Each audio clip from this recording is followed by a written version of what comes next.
Bismillahirrahmanirrahim. Assalamualaikum warahmatullahi wabarakatuh.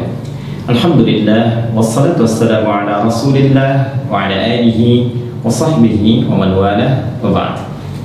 Saudara-saudariku, di antara tuntunan fikih yang sangat penting diketahui dan dijalankan oleh setiap muslim ataupun muslimah dalam syariat Islam adalah tuntunan mandi janabah. Mandi besar yang dilakukan baik oleh lelaki ataupun perempuan yang telah mengalami mimpi tertentu atau telah berlangsungnya hubungan seksual suami istri secara legal atau hal-hal yang sejenis dengannya. Tuntunan dimaksud telah disampaikan oleh Rasulullah SAW dengan sangat detail dan direkam dengan sangat sempurna oleh para ulama kita, khususnya para ulama hadis dalam kitab-kitab hadis mereka. Di antara sekian kitab itu, bersama kita saat ini ada kitab Imam Muslim, dikenal dengan Sahih Muslim. Jika Anda memasuki kitab yang ketiga, yaitu Kitabul Haid, ya, di bab yang ke-9, bab Sifatul Ghuslil Janabah, bab tentang tata cara mandi janabah. Anda akan temukan di sini di nomor hadis 316, 317, ya, dan selanjutnya bagaimana Sayyidah Aisyah radhiyallahu taala anha memberikan contoh gambaran seperti yang disaksikan dari perbuatan Nabi sallallahu alaihi wasallam, yang dengan itu memberi petunjuk pada kita bagaimana cara mengerjakan mandi janabah dimaksud. Saya bacakan sejenak, kemudian kita akan praktekkan langsung, ya, dari lokasi kamar mandi tertentu supaya lebih paham apa yang akan coba kita lakukan. Saya akan bacakan satu hadis dulu, ya, ke rawi terakhirnya saja. Qala an Aisyah radhiyallahu taala anha qalat, hadis ini diperoleh dari Sayyidah Aisyah ummul mukminin, semoga Allah meridai kepada beliau. Beliau menyampaikan, kana Rasulullah sallallahu alaihi wasallam, adalah Rasulullah sallallahu alaihi wasallam, idza tasala minal janabati, apabila beliau melakukan mandi janabah, mandi besar, yabda'u fayaghsilu yadayhi, maka beliau akan memulai dengan mencuci kedua telapak tangannya dulu, dibersihkan dulu telapak tangannya. Kemudian thumma yufrigu biyaminihi ala shimalihi fayaghsilu farjahu, setelah itu beliau kemudian menuangkan dengan tangan kanannya ke tangan kirinya, ya, sejumlah kadar air tertentu. Kalau bisa kita gunakan misalnya pakai gayung, ya, atau kita bisa gunakan dari keran untuk mengambil, ya, kemudian dialirkan ke tangan kiri untuk membersihkan pertama bagian kemaluannya terlebih dahulu. Setelah itu thumma yatawadda wudu'ahu lis-shalah, kemudian beliau menunaikan wudu seperti wudu untuk menunaikan salat, ya, jadi tadi membersihkan telapak tangan keduanya, menuangkan dari tangan kanan air ke bagian tangan kiri dan membasuh atau membersihkan kemaluan, kemudian berwudu seperti halnya wudu salat. Tsumma ya'khudhul ma'a fayudkhilu asabi'ahu fi usulish sya'ri, kemudian beliau mengambil air, ya, lalu dengan air itu beliau menyela-nyela, ya, di bagian rambut kepalanya sehingga meresapkan air kepada bagian kepala secara merata. Lalu kita lanjutkan. Jadi mohon izin saya nggak pakai kacamata, ya, jadi saya menyesuaikan. Bismillah. Kemudian hatta idza ra'a an qad istabra'a hafana 'ala ra'si thalatha hafanat. Kemudian ketika beliau sudah merasakan, jadi sudah mulai merata dengan baik, ya, baru diserapkan, ya, dialirkan secara merata dengan jemarinya. Setelah itu baru kemudian dibasuhkan, ya, 3 kali basuhan disiram, ya, ke kepala itu sehingga menyerap dengan sempurna ke bagian pori-pori dan ke seluruh bagian kepalanya. Setelah itu thumma afadha 'ala sa'iri jasadihi thumma ghasala rijlaihi, lalu menyempurnakan untuk membasuh seluruh tubuhnya dari kanannya kirinya secara sempurna keseluruhannya, baru kemudian di akhir membasuh kedua kakinya. Nah, ini nanti ada yang menarik, ya, sebelum kita praktekkan teman-teman sekalian. Ini pun ada di Al-Bukhari. Di sini disebutkan nomor hadis 248, 262, juga nomor hadis 272. Nah, ada yang sangat menarik teman-teman sekalian. Saat beliau mempraktekkan tata cara mandi janabah ini dalam perihal wudu. Jadi yang hadis pertama menerangkan kepada kita, dalam wudu ini dilakukan seperti halnya sholat, tapi membasuh kakinya diakhirkan. ya, membasuh kakinya diakhirkan. Jadi setelah kemudian tuntas keseluruhan, ya, kemudian sampai dari kumur-kumur, ya, setelah itu istinsyaq wajah, tangan sampai siku, kemudian kepala, kemudian telinga. Nah, ini kaki nggak dibasuh dulu. Ini hadis bagian pertama. Jadi setelah nanti yang tadi selesai habis, baru terakhir nanti pindah tempat untuk bisa membersihkan kaki, ya, bagian terakhir. Nah, kemudian adapun hadis yang keduanya itu menyempurnakan keseluruhannya dalam wudhu. Jadi sampai dengan kaki, baru kemudian bisa dilakukan seperti yang tadi, sela-sela, guyur kepala, kemudian sampai dengan selesai dan tuntas. Dan dua-duanya nggak ada persoalan, tinggal pilih mana yang paling mudah untuk dilakukan. Hanya tipis saja perbedaan untuk membasuh kaki dalam perihal wudhunya, apakah diakhirkan atau diawalkan. Nah, sekarang untuk lebih jelasnya kita coba praktek, ya. Kita praktek, kita melihat bagaimana praktek menggunakan keran dan juga menggunakan gayung. Bismillah. Yuk. Baik teman-teman sekalian, sebelum kita masuk mempraktekkan, ingat masuk kamar mandi, dua hal yang sangat penting. Pertama, langkahkan kaki kiri kita dulu, ya. Jadi masuk nanti melangkah kaki kiri sambil mengucapkan, ya, Allahumma inni a'udzubika minal khubuthi wal khaba'ith. Ya Allah, aku berlindung kepadamu dari berbagai godaan setan, baik berjenis kelamin laki-laki ataupun perempuan yang membawa pada suasana yang tidak menyenangkan. Ingat, ya, banyak hal yang kotor. Supaya tidak berlama-lama, fokus kaki kiri, langkahkan masuk, kemudian doa yang tadi disampaikan, dan bersiap kita mencoba untuk mempraktikkan. Nah, ini saya ingin jelaskan dulu sama teman-teman bahwa posisinya ini saya tampilkan yang komplit, ya, komplit dalam pengertian bahwa di kekinian kan kita bisa menggunakan keran seperti ini, kan? Kemudian juga ada yang menggunakan gayung seperti ini, ya, atau juga menggunakan shower seperti ini, ya. Ini belum saya nyalakan dulu untuk memudahkan, nanti kita bisa gunakan secara bersamaan. Baik, yang pertama, berdasarkan praktek dari hadis yang telah kita bacakan tadi, maka kita mulai dengan mencuci telapak tangan terlebih dahulu, ya, dengan semua jari-jari yang melekat di dalamnya. Karena itu penting bagi kita untuk mencontohkan. Pertama, karena kita akan coba menggunakan keran terlebih dahulu, maka ini kita geser dulu, ya, embernya. Jadi tidak kita coba tadahi di bawahnya dulu, supaya air yang diduga tidak bersihnya itu tidak langsung masuk ke dalam bagian ember atau bejana, ya. Walaupun nanti beberapa bagian dari proses kita untuk melakukan tuntunan syariat ini bisa kita tadahi dengan air, ya. Jadi kita basuh dulu seperti ini teman-teman sekalian, ya. Nah, seperti ini. Nah, tentu kita ucapkan bismillah dalam hati, ya. Demikian. Nah, seperti ini. Jadi rasa sudah bersih teman-teman sekalian, boleh kita matikan, ya. Lalu kita tadahi begini, ya, supaya tidak terlampau banyak nanti air yang mengalir keluar sehingga berlebihan, ya, dan sangat tidak disukai berlebihan. Baik, kemudian setelah itu kita coba nyalakan dulu teman-teman sekalian, ya. Lalu siapkan sabun. Ini sabun, ya, sebelumnya sudah ada. Kita siapkan sabunnya dulu. Nah, ini sabun penting karena nanti di dalam hadisnya teman-teman sekalian, itu nanti saat membasuh kemaluan, itu tangan setelah itu dibasuh dulu menggunakan tanah. Dalam hadisnya itu, ya, tanah. Nah, ini sebagai pengganti dalam konteks tanah itu bisa menggunakan apa? Menggunakan sabun, ya. Jadi intinya membersihkan kotoran, mungkin bakteri atau yang lain yang melekat di dalam tangan setelah membasuh kemaluan. Tadi sudah kita tangan sudah kita basuh, ya, sudah kita bersihkan. Setelah itu kita lebih baik sambil jongkok seperti ini, ya, sambil jongkok, karena mungkin sisa-sisa dari bagian tubuh kita bisa juga dikeluarkan untuk mengalir. Kemudian setelah itu dibersihkan bagian kemaluan, ya. Jadi ambil air, teman-teman bersihkan bagian kemaluan dengan rapi, dengan bersih. Nah, setelah kemudian ini hadis tadi yang tidak sempat saya bacakan, ya, hadis yang keduanya, karena untuk mempercepat, ya, untuk mempercepat ke praktek. Jadi nanti setelah dibersihkan, ambil sabun, ya, di sabun diambil secukupnya. Kemudian, nah, seperti ini, ya. Nah, kita bisa kemudian cucikan dulu, basuhkan, kemudian baru kita bilas dengan menggunakan air seperti ini, ya. Nah, sudah selesai. Baik, nah, ini sudah bersih bagian kemaluan.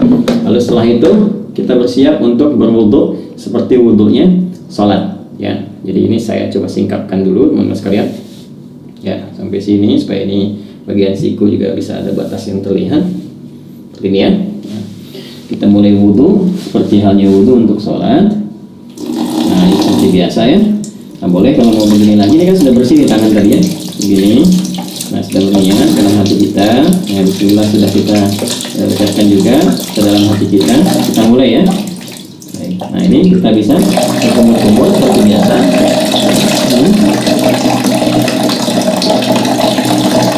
Nah, boleh berkumur-kumur itu bisa sambil berkumur demikian, lalu kemudian kita bisa serap sambil istinsyak dan istinsyak seperti ini cara pertama. Jadi saya sambil menyerap hidung bagian, bisa juga kumur-kumurnya seperti tadi. Saya coba membersihkan bagian gigi ya, itu kebiasaan saya supaya kotoran-kotoran di makanan juga bisa sekaligus bisa keluar ya seperti tadi. Atau nanti kumur-kumur itu lalu bagian istinsyaknya boleh yang istinsyak dan istinsyak. Istinsyak itu menghirup air hidung ya, kemudian istinsyak dikeluarkan. Nah, dalam suasana COVID semacam ini itu penting karena nanti reseptor-reseptor virus itu yang suka menempel di bagian hidung ya, sebelum masuk ke laring, ke faring, lantas ke paru-paru, kita berlindung dari semua itu ya. Nah, ini bisa setidaknya bisa dikeluarkan dengan istinsyak, menghirup air ke hidung dan istinsyak dikeluarkan. Seperti contohnya ya, hirup ya, jelas ya. Baik. Nah, ini teman-teman sekalian sudah. Kemudian seperti biasa ke wajah ya.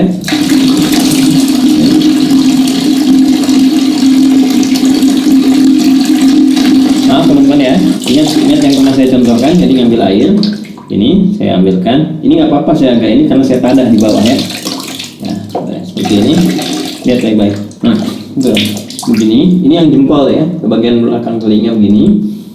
Lalu seperti ini, teman-teman. Nah, tadi sudah begini ke bagian belakang, gini. Nah, yang telunjuk ke sini untuk membersihkan bagian ujung-ujung mata. Tuh. Kalau yang ada jenggot mulai seperti ini ya. Baik. Seperti biasa 2-3 kali, jadi boleh 2 kali, boleh 3 kali untuk menyempurnakan. Saya contohkan seperti itu saja ya. Jadi kemudian teman-teman, nah ini kalau biasanya saya kalau nggak pakai tadah di bawah seperti di tempat wudhu masjid atau apa, ini dibuka, nanti biasanya saya matikan dulu gini.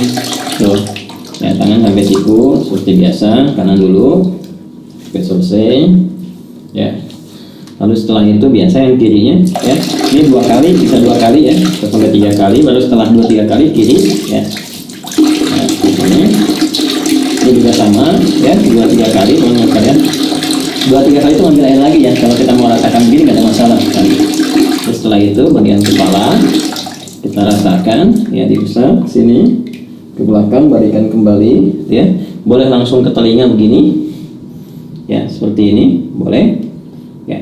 Atau juga bisa teman-teman lakukan kepala dulu, balik, kemudian ambil air lagi untuk telinga ya.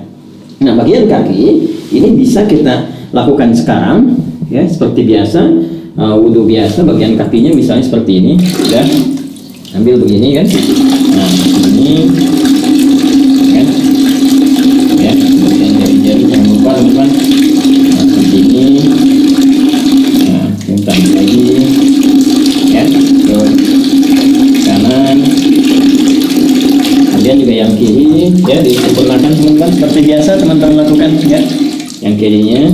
Nah, ini mulai dulu bersihkan ujung-ujungnya seperti ini ya. Nah, ini kalau teman-teman mau lakukan hadis yang pertama. Bisa yang kedua, ini nggak dibasuh dulu kaki ya. Setelah selesai tadi ke kepala, ke telinga, jadi langsung kemudian melakukan ke yang selanjutnya, tahap selanjutnya. Apa itu? Yaitu ambil air seperti ini ya. Bisa kita tumpahkan dulu sedikit seperti ini. Lalu di sela-sela sini ya, sampai kita merasakan pori-pori kepala itu sudah mulai basah ya, begini ya teman-teman sekalian. Nah, kita bisa ambil lagi, ini biarkan mengalir juga apa-apa, nanti terakhir kita dari gayung ya. Nah, ini merasakan saya letak ya. Nggak ada beda laki-laki dengan perempuan ya. Nah, seperti ini saya ya. Nah, setelah itu cukup, bisa sekali, bisa 2 kali ya. Setelah itu teman-teman disebutkan dalam hadis, kemudian lagi mengambil air tertentu, bisa dengan ini, bisa dengan Tadi kan dengan ini ya, dengan kepalan, bukan kepalan, terbuka begini ya, antara telapak tangan kanan kiri disatukan begini, kemudian disiramkan ke kepala, untuk ke kepala dulu, meratakan kepala seperti ini ya. Jadi bisa aja sebenarnya pakai telapak tangan ke kepala dulu. Tadi kan sedikit-sedikit ya di sela-sela. Kalau ini meratakan, kalau bisa menggunakan ini juga boleh, gunakan kerangnya. Saya coba contohkan pakai ini dulu. Tuh ya, secara menyeluruh, jadi selesai gitu ya. Atasnya ini 3 kali ya, jadi 3 kali dicontohkannya ya. Jadi kita seperti ini. Ya, boleh pakai gayung juga, ini untuk kepala dulu ya. Tadi kan kepala. Nah, baru setelah itu disiram ya, siram di seluruh tubuh. Jadi sudah merasakan rata, sudah enak ya. Nanti ada hikmahnya loh, kenapa kepala dulu gitu, itu ada hikmahnya ya, termasuk nanti terkait dengan kesehatan, kesegaran tubuh, dan juga bagaimana menghidupkan kembali semangat dalam beraktivitas supaya nggak malas, lemas, kemudian daya pikir jadi kuat dan sebagainya ya. Lalu kemudian membantu secara sempurna dari bagian kanan sampai kiri sampai dengan selesai. Ini kalau kepala sudah, kita turun dari sini ya. Nah, sampai selesai, terus rasakan ya. Jadi tidak penting ini, terus rasakan sampai dengan selesai ya, sampai selesai semuanya ya. Sabun seperti biasa. Nah, kalau pakai shower, nah ini ya di atas ini. Nah, ini saya turunin dulu ya, biar memudahkan, biar nggak ini sama kamera kan, ini bisa begini juga ya. Nah, ini tinggal begini aja, atau dipasang di atas seperti tadi ya. Nah, ini pasangkan lagi. Nah ya, kemudian seperti ini. Nah, ini lebih rata ya, sebelah kanan ini pakai apa, pakai sabun dan seterusnya. Nah, kemudian selesai teman-teman sekalian. Nah ya, jadi ini sudah disabunin, udah rata semua. Nah, kalau bagian pertama tadi yang kakinya belum dibasuh, belum dibersihkan, maka berpindah tempat ya. Berpindah tempat tuh gini, supaya tidak teraliri oleh air yang tadi sudah kita basuhkan ke tubuh kita, sehingga masih bercampur kotoran-kotoran yang mungkin tidak mengalir sempurna. Itu ya hikmahnya. Maka berpindah sedikit, pindah sedikit kan. Kemudian kita mulai basuh kaki ya, yang tadi belum terbasuh dalam wudu tadi pada hadis yang pertama.